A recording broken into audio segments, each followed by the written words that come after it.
Advent Health, I put this one out to you in Ocala, Florida. During the period of New Year's time, Brianna was seen at your hospital within the week of December 22nd and being let out of an involuntary hold on December 26th.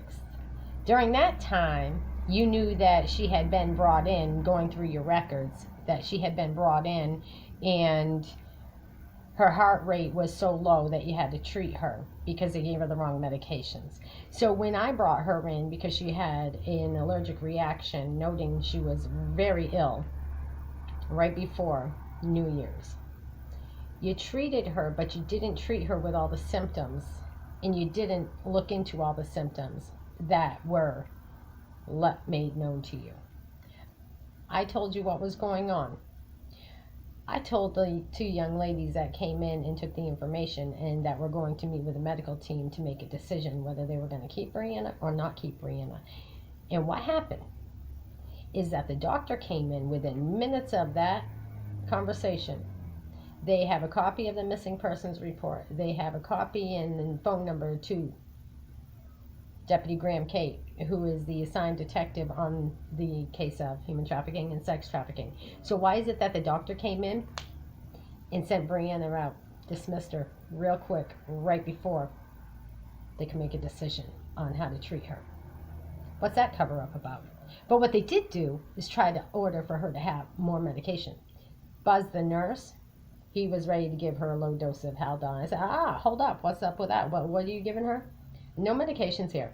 What's going on? Oh, we're going to give her a low dose. No, you're not giving her a low dose of Haldol. And so we refused it. Brianna refused it, and I told him, no, you're not doing that. She's having an allergic reaction. So, again, is that attempted murder? So I'm putting this out here. I want to know why Advant didn't check the pain in her ear. I want to know why she was not checked thoroughly like we requested.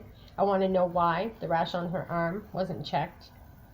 I want to know why the vomiting and the diarrhea was not checked. I want to know why you gave her an MRI with contrast, knowing how ill she was, and not going through her full reports and not acting on what was reported to you. So with that being said, I don't suggest anybody to go to Advent Care in Ocala, Florida, unless you want to come out of there near death or even die when you get out of there or before you get out of there. That's just my opinion. But that's in Ocala, Florida, and that's where they're supposed to treat people.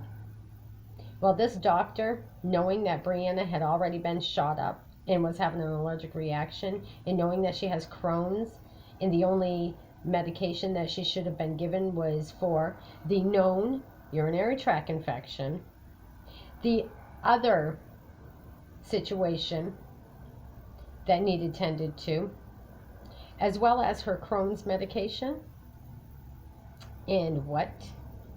Nausea, because of her Crohn's. The fact that she was puking and vomiting from both ends. She wasn't given anything for that. She wasn't given or treated properly. And so if my daughter, and I know because I was there with her, wasn't treated properly, just imagine all the others that can't speak for themselves, because at the time Brianna was so sick that she couldn't speak for herself, and I took a picture of that and I already shared that. So I'm asking you all to care for your loved ones the best that you can. Do not subject them to all this miserable bullshit. They're not helping. They're only trying to band-aid, and when they found out that Brianna was a part of a subject and a victim of human trafficking and sex trafficking, they were quick to get rid of her, weren't they?